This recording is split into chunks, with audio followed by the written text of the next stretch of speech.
Dear students, good evening and assalamu alaikum and welcome back to Nursing Mentorship with Bilal Said.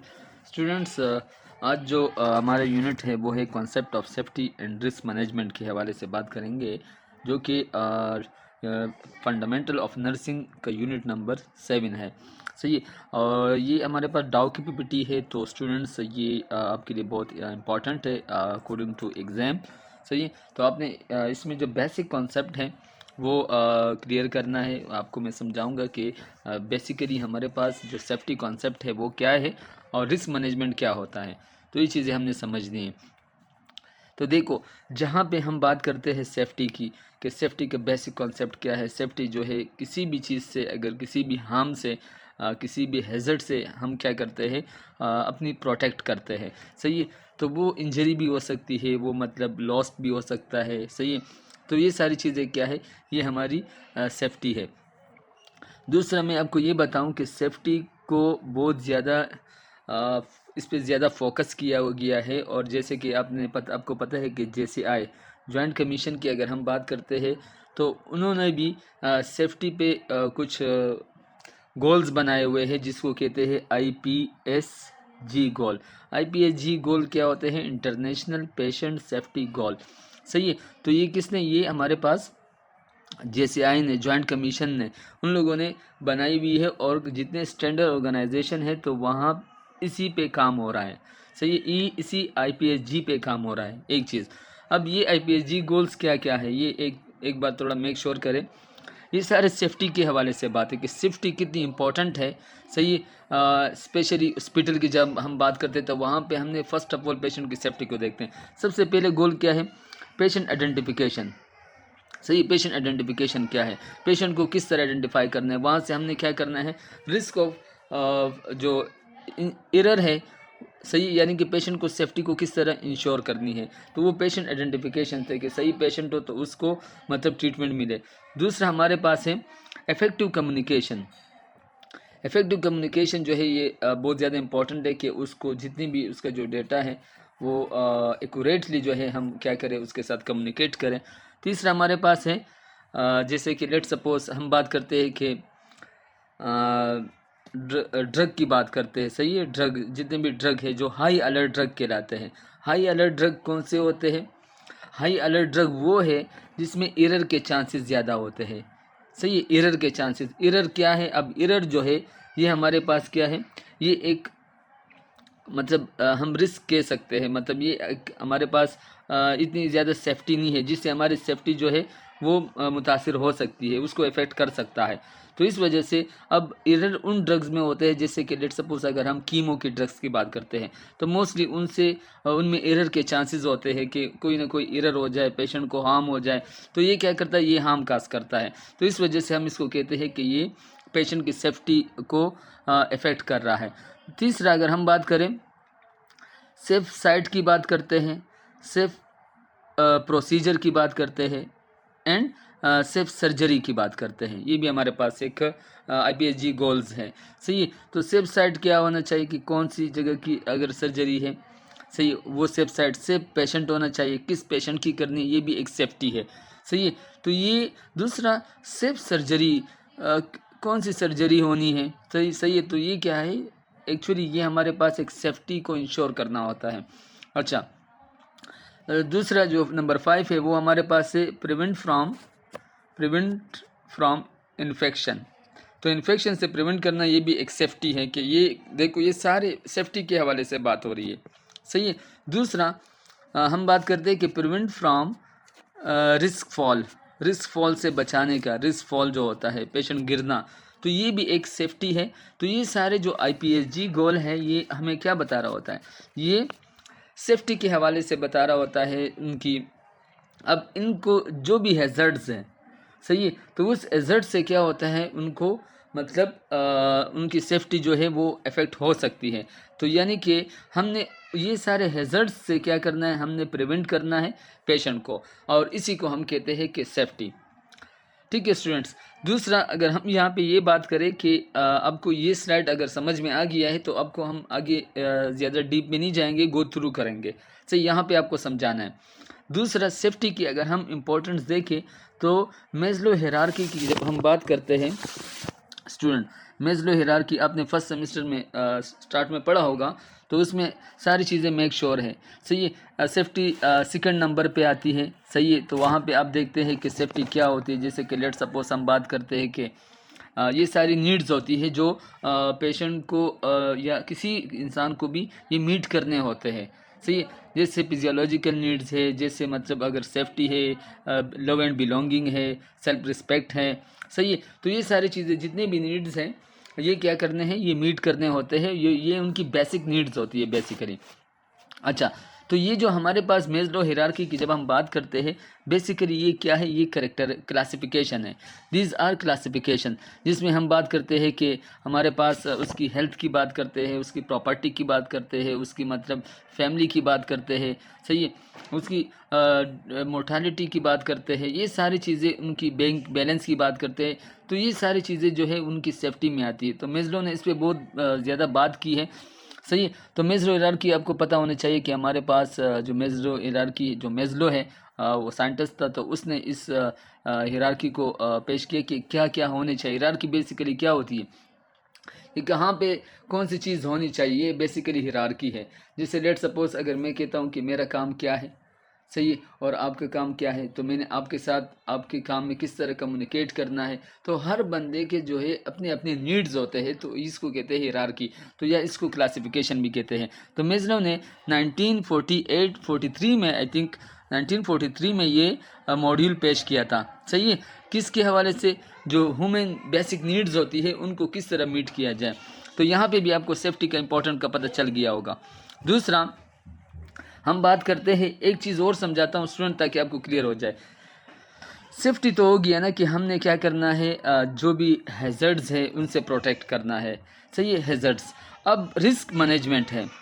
अब देखो, hazards के बारे में आपने समझना है कि हैज़र्ड्स क्या होते हैं और रिस्क क्या होता है। Simple is that. अब देखो, अगर स्मोकिंग की हम बात करते हैं, स्मोकिंग, तो स्मोकिंग जो है ये क्या है, ये हमारे पास हैज़र्ड्स हैं। दीज आर हैज़र्ड्स, जो क्या कर सकते हैं, जो उनको इंजरी, जो उनको लॉस, ये चीज़ें कर सकता है। तो स्मोकिंग हैज़र्ड्स है। और हमारे पास जो रिस्क है, सही है, तो रिस्क क्या है कि उसको क्या करता है, उसको नुकसान पहुंचा देता है। मतलब हैज़र्ड जो है हमें रिस्क देता है, मतलब जैसे कि हमारी इंजरी हो जाना या कोई भी लेट सपोज लॉस की तरफ लेके जाना। तो ये सारे हमारे पास ये आपको समझना है कि हैज़र्ड्स और रिस्क जो है क्या होता है, और रिस्क को किस तरह मैनेज किया जाता है। अब जितने भी रिस्क है, तो उन रिस्क को हमने मैनेज करना है। मोस्टली हैज़र्ड्स तो है हमारे इन्वायरमेंट में, हमारे हॉस्पिटल में सारे हैज़र्ड्स हैं। सही, तो लेट सपोज अगर हम नीडल स्टिक इंजरी की बात करते हैं, नीडल इंजरी, सही, तो नीडल जो है वो क्या है, वो एक रिस्क है। तो उस रिस्क से हमें क्या, सॉरी, वो हैज़र्ड्स है। नीडल जो है वो हैज़र्ड्स है, तो उस रिजल्ट से हमें इंजरी हो सकती है, तो वो रिस्क है। सही है, तो हैज़र्ड और रिस्क को इस तरह समझना है स्टूडेंट्स। अब आते हैं नेक्स्ट। अच्छा, नेक्स्ट हम बात करते हैं ऑब्जेक्टिव्स की स्टूडेंट्स। ऑब्जेक्टिव्स क्या है हमारे पास, अब यहाँ पे हम गो थ्रू करेंगे। आपने यानी कि अगर हैज़र्ड और रिस्क को समझ लिया है, आई थिंक सो कि आपको पूरी पीपीटी जो है वो समझ में आ जाएगी। सबसे पहले डिफाइन दी सेफ्टी। सेफ्टी क्या है, करेक्टरिस्टिक्स ऑफ सेफ्टी क्या है। टाइप्स हैं हमारे पास, बहुत सारे टाइप्स हैं। जैसे अगर हम फिज़िकल की बात करते हैं, केमिकल की बात करते हैं, मैकेनिकल की बात करते हैं, साइकोलॉजिकल की बात करते हैं। सही है, तो ये सारी चीज़ें हमारे पास क्या है, these are types of the hazards. सही, तो हैज़र्ड्स पे बहुत ज़्यादा बात होगी, तो इस वजह से जो मैंने आपको कॉन्सेप्ट दिया है, ये अगर आपको क्लियर हो गया है तो इट्स मीन दैट कि आपको पूरी पीपीटी समझ में आ जाएगी। अच्छा, various ways to minimize the hazard. कौन सी वेज है जिसे हमने हैज़र्ड्स को मिनिमाइज़ करना है। लेट सपोज अगर हम पीपीई की बात करते हैं, पर्सनल प्रोटेक्टिव इक्विपमेंट्स है, सही है, तो इसी से हम क्या कर सकते हैं, उन चीज़ों को मिनिमाइज़ कर सकते हैं। ठीक है, यानी कि जो भी हमारे पास जो रिस्क है उसको हमने किस तरह या मिनिमाइज़ करना है, या हैज़र्ड्स को किस तरह कम करने हैं, तो उस हैज़र्ड्स को हम इस तरह कम कर सकते हैं। अच्छा, discuss the assessment of the environment safety, ये भी डिस्कस करेंगे कि इन्वायरमेंटल सेफ्टी असेसमेंट क्या है। Identify the physical microbial hazard in hospital, hospital में जो फिजिकल माइक्रोबियल हैजर्ड्स है उनको देखना है। अच्छा, इंटरफेयर विद द पेशेंट, और जो पेशेंट को पेशेंट के साथ इंटरफेयर कर रही होती है तो उसको हमने देखना है। स्टूडेंट्स यहाँ पे बात करते हैं कि नंबर 7, एक्सप्लेन दी, अच्छा explain the general prevention measure. अच्छा, हमारे पास कौन से प्रिवेंशन है जिसको हम मेजर करते हैं ताकि उसको हम पेशेंट को और टीम मेंबर को सेफ रखें। Using the assessment identify the people risk management. अच्छा, यहाँ पे है हमारे पास, लेट सपोज कि हम बात करते हैं कि using the assessment identify the people risk safety dysfunction, मतलब जो रिस्क फॉर इन्फेक्शन होते हैं उनको किस तरह हमने उस रिस्क को आइडेंटिफाई करना है। तो स्टूडेंट्स मैंने आपको ये क्लियर बता दिया है कि रिस्क क्या होता है और हमारे पास हैज़र्ड्स क्या होते हैं। तो ये चीज़ें आपको क्लियर हो चुकी है, अब इन्हीं पे बात होगी। सही है स्टूडेंट्स, अब आगे आ जाए। अब सेफ्टी क्या है, देखो जब हम सेफ्टी की बात करते हैं तो सेफ्टी बेसिकली क्या होती है कि फ्री फ्रॉम जो हैज़र्ड्स होते हैं या हार्म्स होते हैं, सही है, तो उनसे हमने क्या करना है, उनसे हमने ख़ुद को प्रोटेक्ट करना है। या लेट सपोज अगर हम बात करते हैं जो फिज़िकल और साइकोलॉजिकली हम क्या करते हैं उसी हार्म से प्रोटेक्ट करते हैं। जैसे कि यानी कि हम बात करते हैं कि जैसे कि अगर हार्ट की बात करते हैं, हर्ट होना, इंजरी या लॉस, किसी भी उसकी वजह से जो इंजरी और लॉस होती है तो उनसे प्रोटेक्ट करना बेसिकली वो क्या है कि उसको हम कहते हैं सेफ्टी, ये हमारी सेफ्टी है। अब यहाँ पे एक चीज़ और समझाऊँ, एक होता है सेफ्टी और एक होता है सिक्योरिटी।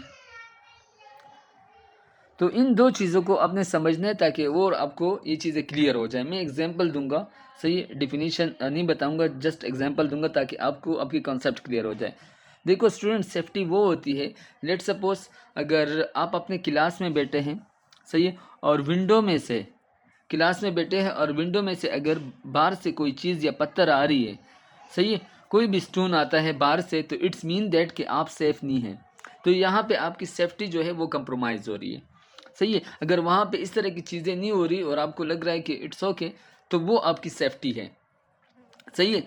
तो बेसिकली यही सेफ्टी है। और सिक्योरिटी क्या होती है, जैसे कि फॉर एग्जांपल आप कॉलेज से जा रहे हो घर की तरफ और आपको पता है पहले से ये मेक श्योर है कि जो बाहर की जो इन्वामेंट है वहाँ पे इस तरह की क्राउड है और वहाँ पे कोई लड़ाई हो रही है और इस तरह चीज़ें हो रही है, सही है, लेकिन फिर भी आप उनमें उसमें जा रहे हो, सही है, आपको पता है, लेकिन फिर भी अगर आप जा रहे हो तो वहाँ पे आपको कुछ हो सकता है, तो इट्स मीन दैट कि आप सिक्योर नहीं हो, सही है। तो आपको सेफ्टी भी होनी चाहिए और आपकी सिक्योरिटी भी होनी चाहिए कि आप सेफ एंड सिक्योर है या नहीं, सही है। तो ये सेफ्टी हमने मेक श्योर करें, जैसे पेशेंट हॉस्पिटल में एडमिट होता है, सही है, तो फर्स्ट ऑफ ऑल उनको हम सेफ्टी प्रोवाइड करते हैं फिजिकली साइकोलॉजिकली कि आप यहाँ पे सेफ है, आपको कुछ नहीं होगा, सही है। फिर सिक्योरिटी ये है कि लेट सपोज अगर हम उसके लिए जो भी मतलब अगर उनकी सेफ्टी जो है हमने मेक श्योर करनी है,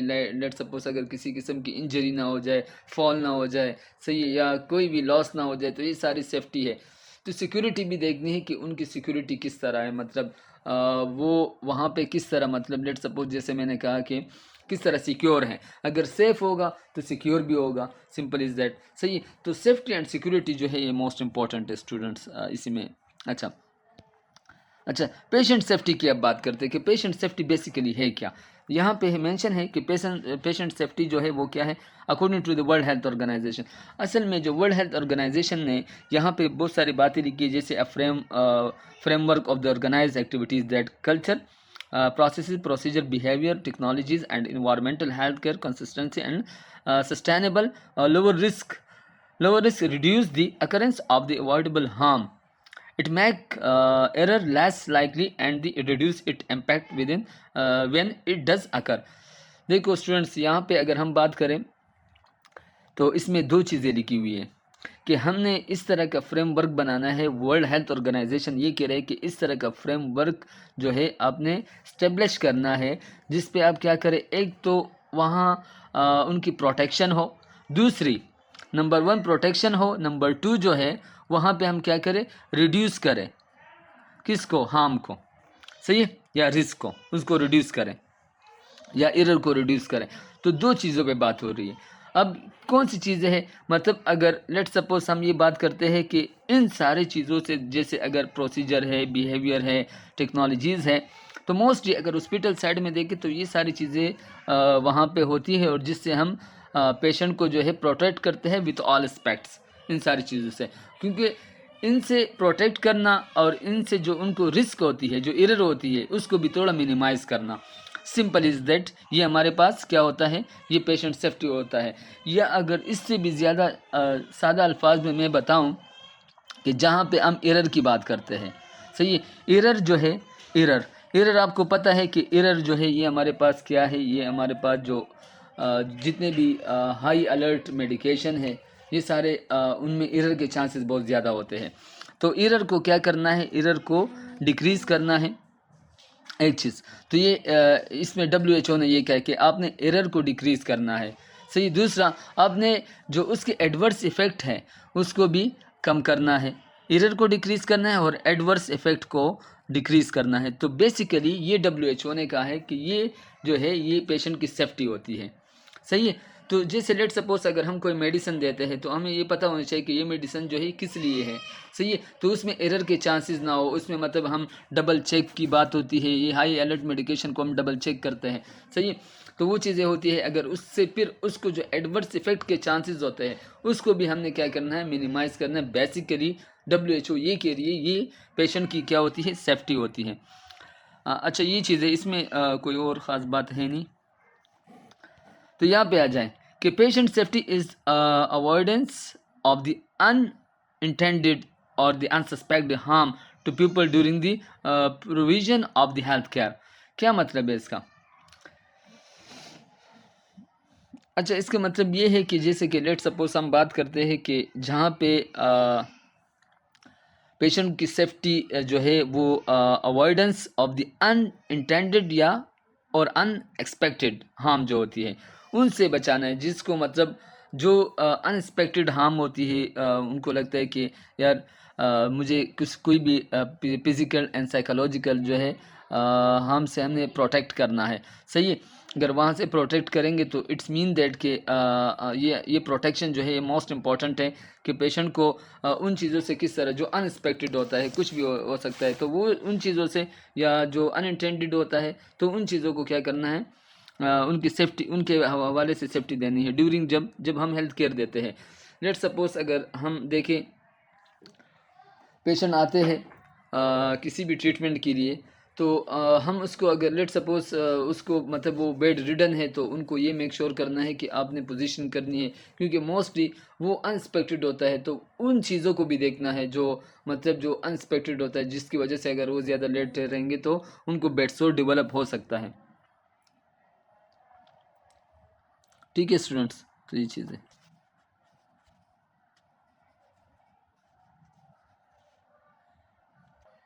अच्छा स्टूडेंट्स, यहाँ पे हम बात करते हैं कि हमारे पास देखो यहाँ पे लिखा है कि patient safety is the avoidance of the unintended or unexpected harm to people during the provision of health care. देखो यहाँ पे ये है कि जैसे अगर लेट सपोज हमने कुछ अनएक्सपेक्टेड जो हार्म होती है उनसे भी पेशेंट को क्या करना है, वो अवॉइडेंस करना है, जब हम पेशेंट को हेल्थ प्रोवाइड कर सकते हैं। जैसे लेट सपोज अगर हम पेशेंट के पास जा रहे हैं और वहाँ पे सिंपल अगर हम कहते हैं कि जहाँ पे हम हैंड वॉश की बात नहीं करते, सही है, या हैंड रब की बात नहीं करते, तो ये दो डिफरेंट चीज़ें हैं, हैंड रब और हैंड वॉश।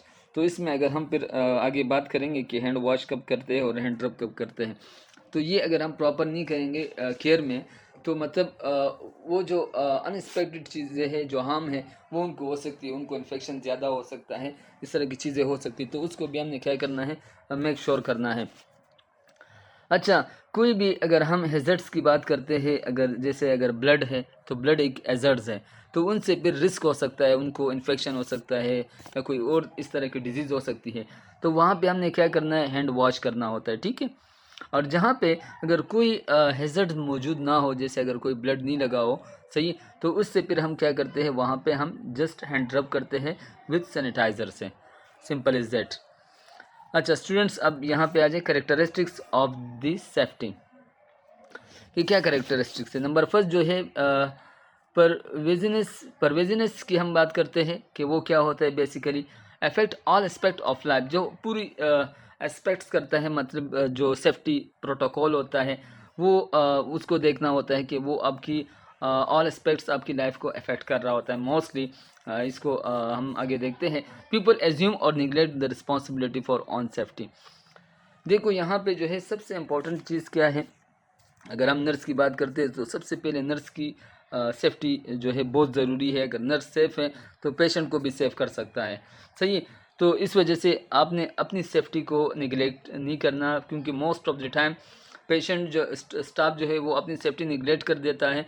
जैसे हम ड्रग एडमिनिस्ट्रेशन करते हैं, मतलब किस तरह वो, अगर हम वहाँ पे ख़ुद को सेफ नहीं रखेंगे, जैसे नीडल स्टिक इंजरी का हो जाना, तो ये मतलब क्या है, ये हम कुछ चीज़ों को निगलेक्ट कर रहे होते हैं, सही है।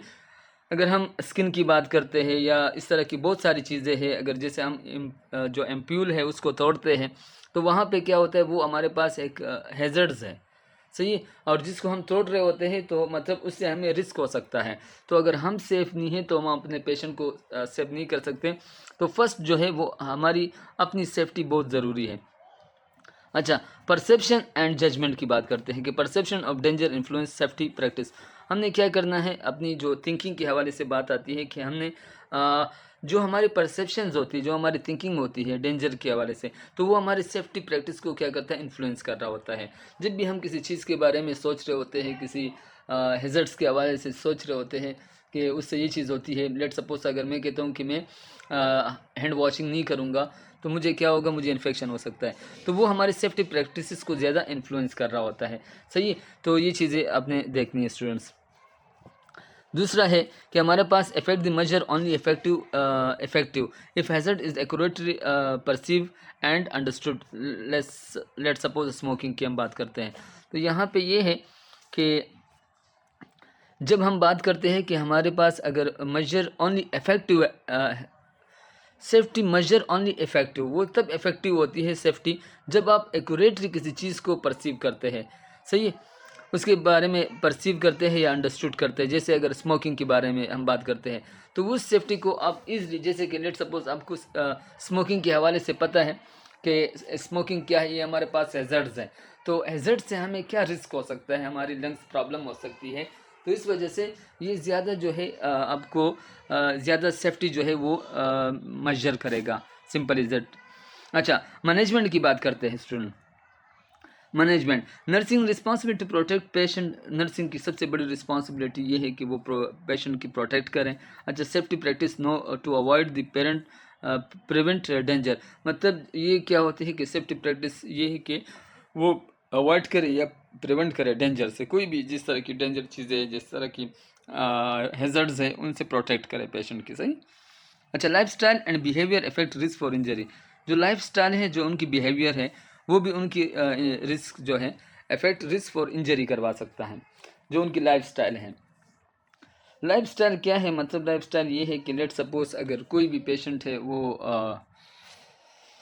डायबिटीज़ हैं, और वो डायबिटीज़ की वजह से अगर वो ज़्यादा अगर ये है कि शुगर कंजम्पशन करता है तो वो क्या करता है, वो उसकी हेल्थ को इफ़ेक्ट कर सकता है, सही, वो इतना मतलब सेफ़ नहीं रहेगा।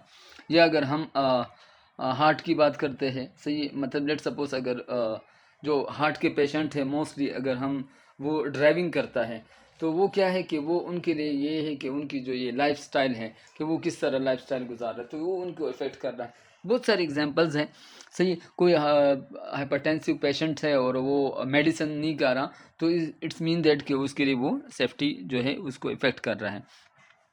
बिहेवियर की बात कर रहे हैं, अगर कोई भी आपको डिजीज़ होता है, सही, या आप उसके बारे में आपकी थिंकिंग क्या है, आप उसको नेगेटिव लेते हो, सही, तो वो आपका बिहेवियर है जो आपको, जैसे लेट सपोज अगर पेशेंट को पेन हो रहा है, सही, तो मोस्ट ऑफ द टाइम जो है वो पेन को निगलेक्ट कर रहा होता है कि इट्स ओके, ये कोई इतनी बड़ी इशू नहीं है। तो उसकी वजह से क्या होता है, उसको ज़्यादा प्रॉब्लम क्रिएट हो सकता है। जैसे मोस्टली अगर आपने देखा होगा, पेन जो है फिर वहाँ पे इन्फ्लेमेशन काज कर लेता है और ये सारी चीज़ें होती हैं, जिसकी वजह से क्या है कि उसको इंजरी हो सकती है, सही है। तो ये चीज़ें हमने मेक श्योर करनी होती है, सिंपल इज़ दैट, ये होती है मैनेजमेंट। तो स्टूडेंट्स आगे आ जाए। देखो, हैज़र्ड्स हमने आपको बता दिया कि बेसिकली हैज़र्ड्स होता क्या है। तो हैज़र्ड्स मैं समझा चुका हूँ, लेकिन एक बार पढ़ लेते हैं। अ प्रोसेस फिनोमिना और ह्यूमन एक्टिविटी दैट में काज लॉस ऑफ लाइफ, इंजरी और other health impact, property damage, social economics disruption और इन्वायरमेंटल डिग्रेडेशन। अच्छा, इसमें ये सिंपल सी बात है कि जिस हैज़र्ड्स वो होता है, जैसे कि अगर हम बात करते जो आपको ह्यूमन एक्टिविटी की बात करते हैं, या दैट में काज द लॉस ऑफ लाइफ, जो लॉस ऑफ लाइफ करता है या इंजरी करवा सकता है, या वो ज़्यादा हेल्थ पे इम्पैक्ट हो सकते हैं, तो वो क्या है, वो हमारे पास जो है वो हैज़र्ड्स कहलाते हैं। सही है। जैसे कि मैंने कहा कि हैज़र्ड्स हमारे पास क्या है, कोई भी चीज़ जिससे आपको रिस्क हो सकता है, जो भी कोई रिस्क काज कर सकता है, तो उसको हम हैज़र्ड्स कह सकते हैं। जैसे लेट सपोज अगर हम बात करते हैं कि मैकेनिकल की बात करते हैं या बायोलॉजिकल की बात करते हैं, तो बायोलॉजिकल में क्या है, फिजिकल में लेट सपोज अगर हम बात करते हैं किसी नीडल की बात करते हैं, तो नीडल क्या होते हैं, हमारे पास एक हैज़र्ड है, उससे क्या हो सकता है, रिस्क क्या है कि उससे हमें इंजरी हो सकती है। तो सिंपल इज़ दैट। तो ये डैमेज भी हो सकता है, बहुत सारी चीज़ें। तो ये सिंपल हैज़र्ड्स की डिफिनेशन है। अच्छा, तो स्टूडेंट यहाँ पे अब हैज़र्ड्स की टाइप्स की बात करते हैं। मैंने आपको कहा कि हैज़र्ड्स को आपने समझ लिया, तो अब ये हैज़र्ड्स कौन कौन से होते हैं, इसको थोड़ा समझना है कि इसके टाइप्स क्या क्या है। ठीक है स्टूडेंट्स। अच्छा, आ जाएं यहाँ पे फिजिकल हैज़र्ड। अब फिजिकल हैज़र्ड वो है, जिस तरह अगर हम फिजिकल हैज़र्ड्स की बात करते हैं कि जैसे कि अगर इंजरी की बात करते हैं या कोई भी चीज़ें हैं आगे मेंशन है, उन सब में डिस्कस करते हैं जो हमें रिस्क देता है। अच्छा, physical hazard are the substance और activities that threaten your physical safety, जो आपकी फिजिकल सेफ्टी के लिए ही खतरा होता है या उसको ख़राब कर देता है। Simple is that. This include the unsafe condition that can cause the injury, illness and death.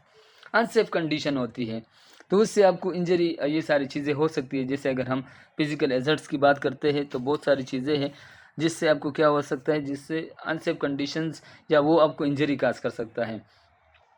अब इसमें क्या है, इसमें अगर हम गिलास की बात करते हैं, सही है, तो वो भी हमारे पास क्या है, फिजिकल एजर्ट्स है। अगर हम नीडल की बात करते हैं, वो भी हमारे पास क्या है, फिजिकल एजर्ट्स है। सही है। तो ये सारे फिजिकल एजर्ट्स, अब हम देखते हैं कि फिजिकल एजर्ट्स बेसिकली क्या होते हैं। Hard and sharp such as glass, metal, plastics, wood, even bone, ये सारी चीज़ें क्या हैं, ये बेसिकली हमारे पास हैज़र्ड्स है जिनकी वजह से हमें रिस्क है, रिस्क हो सकता है, या हमें इंजरी हो सकती है, या लॉस हो सकता है, या डेथ हो सकता है। Physical hazard can lead to the injury such as the choking की बात करते हैं, कट्स की बात करते हैं, सही है, या ब्रोकन टीथ की बात करते हैं। तो ये क्या है, ये हमारे पास ये यही कह रहे हैं कि जो फिजिकल हैज़र्ड्स है ये हमें इस तरह की इंजरी दे सकता है। जैसे अगर हम चोकिंग की बात कर रहे हैं या कट्स की बात करें, सही है, तो इससे हो सकता है। जैसे कि मैंने आपको कहा कि अगर हम नीडल यूज़ कर रहे हैं तो उससे क्या होगा, हमें इंजरी होगी। तो ये क्या है, ये हमारे पास फिजिकल हैज़र्ड्स है। अच्छा स्टूडेंट्स, अब आते हैं कि way to reduce the risk of physical. अब फिजिकल हैज़र्ड्स तो है, उसको किस तरह रिड्यूस करना है, किस तरह मिनिमाइज़ करना है। Simple is that. अच्छा, द चेयर हैज़, वो भी leg, remove the chair and the report the hazards. जहाँ हम बात करते हैं चेयर की बात करते हैं, जो चेयर जो है ज़्यादा मूवेबल होते हैं, तो उसकी वजह से अगर आप उस पर बैठते हो, ज़्यादा मूवेबल हैं, तो उससे अब वो एक हैज़र्ड है जिससे आपको रिस्क हो सकता है, रिस्क फॉर फॉल हो सकता है, आप गिर सकते हैं। Simple is that. अच्छा, the corner of the floor mat is turned up, tap it down or remove the mat and report the hazards। मतलब अगर हम फ्लोर की बात करते हैं, कॉर्नर ऑफ फ्लोर की बात करते हैं, वहाँ पे देखते हैं कि वहाँ पे ऐसी कोई चीज़ है, सही, तो उसको हमने क्या करना है, टैप डाउन करना है या उसको मैट को रिमूव करना है, ताकि हम क्या करें, उस रिजल्ट को रिपोर्ट करें। Simple is that. इसमें कोई इतनी बात नहीं है, सिंपल चीज़ें हैं। अगर आपने फर्स्ट स्लाइड को समझा तो ये सब आपको समझ में आ जाएगा। A table has a sharp edge, pad and corner to or remove the table and report the hazard. कोई भी टेबल होता है, उसकी जो एजेस हम देखते हैं तो वो ज़्यादा शार्प होते हैं, तो इसकी वजह से आपको इंजरी हो सकती है। तो वो एक हैज़र्ड है, उसको हमने क्या करना है, रिपोर्ट करना है। अच्छा, a nail is sticking out of the drawer. Pat the nail then safely away from the drawer and report the hazard so that it can be fixed. Simple is that। जो भी हम drawer जो है होता है, उसको use करते हैं। जिस तरह की दराज होती है तो हमारे ऑफिस में या हॉस्पिटल में जहाँ भी हम काम करते हैं तो उनको मोस्टली हम यूज़ कर रहे होते हैं डेली रूटीन लाइफ में। तो वहाँ पे अगर कोई भी चीज़ इस तरह की आपको लग रही है कि वहाँ पे कोई कील है, सही है, तो उसको आपने क्या करना है, मेक श्योर करना है, उसको रिमूव करना है, निकालना है, ताकि उससे आपको या किसी और को जो है वो इंजरी ना हो जाए। Simple is that. तो ये क्या होती है, बेसिकली ये सेफ्टी होती है या ये फिज़िकल हैज़र्ड्स है जिसकी वजह से हम इसको मिनिमाइज़ करके अपने आप को सेव कर सकते हैं। अच्छा स्टूडेंट्स, यहाँ पे हम बात करते हैं कि बायोलॉजिकल हैज़र्ड्स। अब बायोलॉजिकल एंड माइक्रोबियल हैज़र्ड्स क्या होते हैं? Biological hazard also known as bio hazards भी इसको कहते हैं। The word bio hazard also is known as biological hazard. Biological substance that pose a threat to the health of living organism primary that human. मतलब ये क्या करता है, जितने भी लिविंग ऑर्गेनिज्म हैं उनको क्या कर सकता है, उनकी हेल्थ को अफेक्ट कर सकता है या थ्रेट कर सकता है, नुकसान दे सकते हैं। सी बायोलॉजिकल रिजल्ट क्या क्या है ये देखते हैं। This can include the medical waste or sample of microorganism, virus, toxin from the biological source that can be affect human health. जितने भी हम वेस्ट की बात करते हैं, जितने भी वास्ट है, मतलब जैसे कि अगर हम नीडल्स देखते हैं, ये सारी चीज़ें देखते हैं, तो ये सारे वास्ट में आते हैं और उनको इसकी वजह से जो है वो उनको मतलब ये सारे जितने भी बायोलॉजिकल सोर्स है वो यहीं पे होता है। क्योंकि मोस्टली यही चीज़ें जो आप ज़्यादा यूज़ करते हो या आपकी अनइंटेंशनली अगर उसको आप टच करते हो तो ये सारी चीज़ें हमारे पास एक वास्ट होता है। सही, ये हम लेके जाते हैं तो उससे क्या होता है, मोस्टली जो हाउसकीपिंग के लोग होते हैं वो ज़्यादा उनकी हेल्थ को अफेक्ट कर सकता है मोस्ट ऑफ द टाइम। तो इस वजह से उनके लिए क्या है कि प्रॉपर जो है सेफ्टी जो है वो मेक श्योर करनी चाहिए। तो ये सारी चीज़ें जो है मोस्ट इम्पॉर्टेंट है, जिससे उनको क्या हो सकता है, इन्फ्लेमेशन हो सकता है, उनके लिए बहुत सारी हेल्थ डिजीज़ हो सकती है जो उनको हेल्थ को अफेक्ट कर सकती है। तो ये सारी चीज़ें हैं। अच्छा स्टूडेंट्स, यहाँ पे है कि the type of living things you may be expose to the include. अब कौन सी वो, जैसे मैंने अगर आपको कहा कि जो ऐसे ह्यूमन थिंग्स की बात करते हैं, मोस्टली बायोलॉजिकल हैज़र्ड्स जो है वो उनकी हेल्थ को इफेक्ट कर सकता है। तो वो कौन कौन सी हैज़र्ड्स हो सकते हैं? जैसे हम ब्लड की बात करते हैं, अदर बॉडी फ्लूइड्स की बात करते हैं, तो ये क्या है, ये बायोलॉजिकल हैज़र्ड्स है। फंजाई की बात करते हैं, bacteria and virus and plants and insect bite. तो ये सारे क्या है, ये सारे हमारे पास बायोलॉजिकल हैज़र्ड्स हैं जो लिविंग थिंग्स जितने भी इंसान हैं उनकी लाइफ को क्या कर सकता है, उनकी हेल्थ को इफेक्ट कर सकता है। सही है, सिंपल इज़ दैट। अच्छा, control of the biological hazards. अब ये है कि बायोलॉजिकल जो हैज़र्ड्स है, मैंने हैज़र्ड्स के बारे में आपको कहा है कि बायोलॉजिकल हैज़र्ड्स को किस तरह कंट्रोल किया। Follow the procedure to avoid the cross contamination. Cross contamination को आपने अवॉइड करना है। लेट सपोज अगर आप पेशेंट को केयर दे रहे हो, सही है, तो उसको जो केयर दे रहे हो और आप मतलब लेट सपोज अगर आप ग्लव्स यूज़ नहीं कर रहे या एक पेशेंट को केयर दिया, फिर वो केयर जो है दूसरे पेशेंट पे उस ग्लव्स को आपने यूटिलाइज़ किया, तो इससे क्या होता है, क्रॉस कंटामिनेशन होती है, एक से दूसरों को लगती है। तो इस वजह से ये हमारे पास एक माल प्रैक्टिस है, जिससे क्या होता है कि मोस्टली पेशेंट की सेफ्टी जो है वो कंप्रोमाइज़ होती है। तो ये होते हैं बायोलॉजिकल हैज़र्ड्स। अच्छा, दूसरा wash hand and appropriate time using the proper procedure. हमने हैंड वॉशिंग पे ज़्यादा फोकस करना है, पीपीईज़ को यूटिलाइज़ करना है, ये बहुत ज़रूरी है। जब भी हम कोई प्रोसीजर करें तो वॉश हैंड के मैंने बता दिया, हैंड रब का बता दिया कि जब कोई बायोलॉजिकल हैज़र्ड जैसे ब्लड की बात करते हैं वो मौजूद हो तो हम हैंड वॉश करेंगे, जब कोई बायोलॉजिकल हैज़र्ड ना हो तो तब हम हैंड रब करते हैं। अच्छा, तो इसके लिए फिर क्या है कि ये चीज़ें आपने मेक श्योर करनी है। Clean and sanitize work surface. अपने वर्क सरफेस को जो है सैनिटाइज करना है, क्लीन करना है, ठीक है। अच्छा, clean the sanitizer equipments between the use. जब भी आप कोई इक्विपमेंट्स यूज़ कर सकते हैं, जो भी इक्विपमेंट्स है उसको आपने क्या करना है, उसको भी सैनिटाइज करना है। लेट सपोज अगर स्टेथोस्कोप की हम बात करते हैं, मोस्टली हम यूज़ करते हैं, तो उसको भी आप क्या करें, उसको मतलब क्लीन किया करें, उसको सैनिटाइज किया करें। तो इससे क्रॉस इन्फेक्शन की चांसेस बहुत ज़्यादा है। ये बायोलॉजिकल हैज़र्ड है। Check concentration of the sanitizing solution to make sure they appropriate. जितने भी सैनिटाइज़र सोल्यूशंस है उनको मेक श्योर करें, उनके बारे में आपको थोड़ा सा मेक श्योर हो कि वो किस लिए है, और उसकी कंसंट्रेशन चेक करें कि उनकी कंसंट्रेशन कितनी है और उसको अप्रोप्रिएट यूज़ किया करें, ठीक है। अच्छा, keep your immunization up to date, मतलब जो इम्यूनाइजेशन है वो अप टू डेट होनी चाहिए। जैसे अगर हम वैक्सीनेशन की बात करते हैं, अगर आपकी वैक्सीनेशन अप टू डेट होगी तो आपको मतलब इस तरह की, ये भी आपके लिए एक बायोलॉजिकल हैज़र्ड्स है। अच्छा, उससे आपको बायोलॉजिकल हैज़र्ड जो है वो मोस्टली कंट्रोल हो सकता है, सही है, अगर आप इम्यूनाइजेशन करें। लेट सपोज अगर किसी को वैक्सीनेशन नहीं हुई तो उसको बहुत ज़्यादा जो बायोलॉजिकल हैज़र्ड्स है उनसे इन्फेक्शन हो सकता है, बहुत सारी चीज़ें हो सकती है। लेट सपोज अगर हम हॉस्पिटल में जाते हैं तो हमें हेपेटाइटिस बी के लिए वैक्सीन लगती है, सही है। क्यों लगती है? क्योंकि यहाँ पे बायोलॉजिकल हैज़र्ड बहुत ज़्यादा है, ताकि उस हैज़र्ड्स को हम कंट्रोल करें, सिंपल इज़ दैट। अच्छा, clean and disinfect work surface area, हमने वर्क सरफेस एरिया को क्लीन करना है, चाहे वो हमारा हॉस्पिटल साइड हो या पेशेंट बेड एरिया है, सही है, ताकि वहाँ पे भी पेशेंट जो है मोस्टली जो है वो टच कर रहा होता है या स्टाफ टच कर रहा होता है, तो मोस्टली इन चीज़ों को डिसइंफेक्ट किया जाता है। और ये होता है जिसकी वजह से क्या होता है कि पेशेंट की जो बायोलॉजिकल रिजल्ट है उनको कंट्रोल किया जाए, सिंपल इज़ दैट। अच्छा, यहाँ पे है कि दूसरी चीज़ ये है कि clean up spill immediately. Spills की जब हम बात करते हैं कि कोई भी अगर स्पिल्स है तो उनको क्लीन किया करें। स्पिल्स ये होता है कि जैसे लेट सपोज कोई भी निडल या सिरिंज जो है वो टूट जाए और गिर जाए, कोई सोल्यूशन पड़ा हो, तो ये भी एक बायोलॉजिकल हैज़र्ड है जिससे अगर किसी को रिस्क फॉल हो सकता है, गिर सकते हैं। अच्छा, handle and dispose of the all bio hazard waste, जितने भी बायो हैज़र्ड वेस्ट है उनको आप हैंडल करें और डिस्पोज किया करें।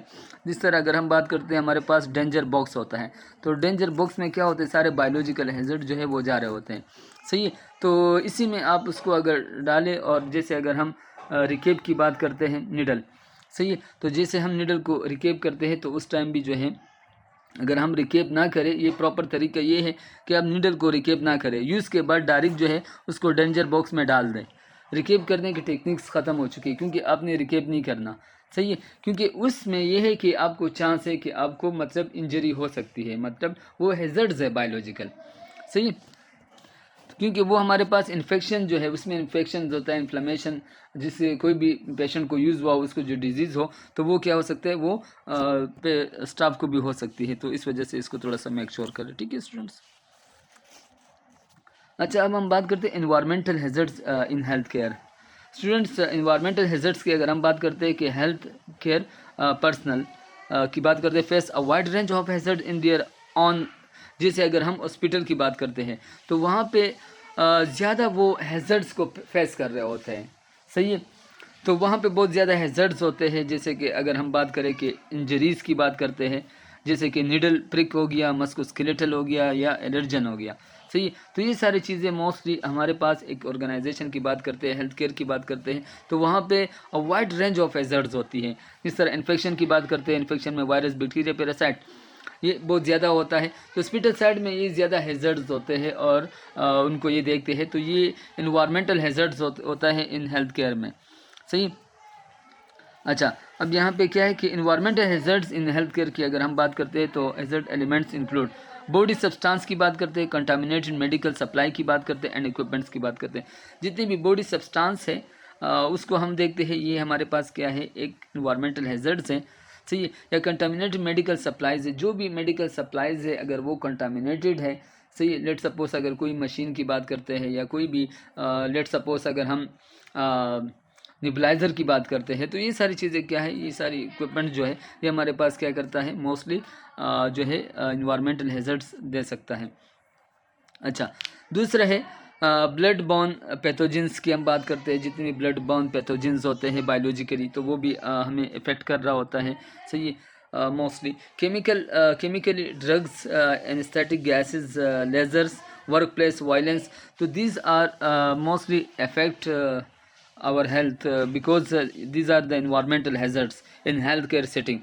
ये सारे इन्वायरमेंटल हैज़र्ड्स हैं, जैसे कि अगर हम नॉइज़ की बात करते हैं, सही, हम केमिकल्स की बात करते हैं, सही, हम ब्लड बॉर्न पैथोजेंस की बात करते हैं, तो ये हमारे पास क्या है, बॉडी सब्सटेंस की बात करें, जो भी बॉडी सब्सटेंस है, या कंटामिनेटेड मेडिकल सप्लाईज़ जो है, जो भी मेडिकल सप्लाईज़ होती है तो उसको हम देखते हैं, या एंड इक्विपमेंट्स होते हैं, तो वो क्या है, वो सारे इन्वायरमेंटल हैज़र्ड्स हैं जो आपको क्या दे सकता है, आपको एक हार्म दे सकता है, या आपको मतलब ये है कि आपकी सेफ्टी को कंप्रोमाइज़ कर सकता है, सिंपल इज़ दैट।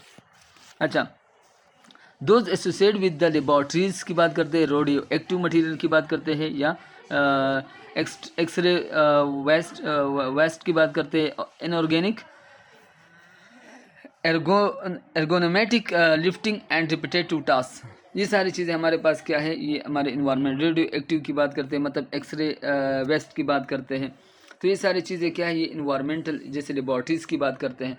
तो student these are the environmental hazard. Mostly अगर हम लेबॉर्ट्री जाते हैं या वो भी हमारे पास क्या है, एक उसका इन्वायरमेंटल जो है वो हमें मतलब हमारे सेफ्टी को कंप्रोमाइज़ कर सकते हैं। हम एक्सरे की तरफ जाते हैं तो वहाँ पे भी कुछ रेडिएशन, रेडियो एक्टिव वेव्स है जिसकी वजह से हमारे हेल्थ इफेक्ट हो सकती है। तो इस तरह की जब हम लिफ्टिंग की बात करते हैं, जब भी किसी चीज़ को हम लिफ्टिंग की बात कर रहे हैं, तो वो भी एक हैज़र्ड है जो आपको इंजरी दे सकता है कि इस चीज़ को लेके जाना, लेके आना। तो ये सारी चीज़ रिपीटेटिव टास्क, जब बार बार कोई टास्क आप कर रहे होते हो तो उससे भी आपको मतलब ये कि जो इन्वायरमेंटल हैज़र्ड्स है वो आपको रिस्क दे सकता है, मतलब इंजरी या लॉस या इस तरह की चीज़ें करवा सकता है। तो ये सारी चीज़ें क्या है, ये हमारे पास बेसिकली इन्वायरमेंटल हैज़र्ड्स है स्टूडेंट्स। अच्छा, असेसमेंट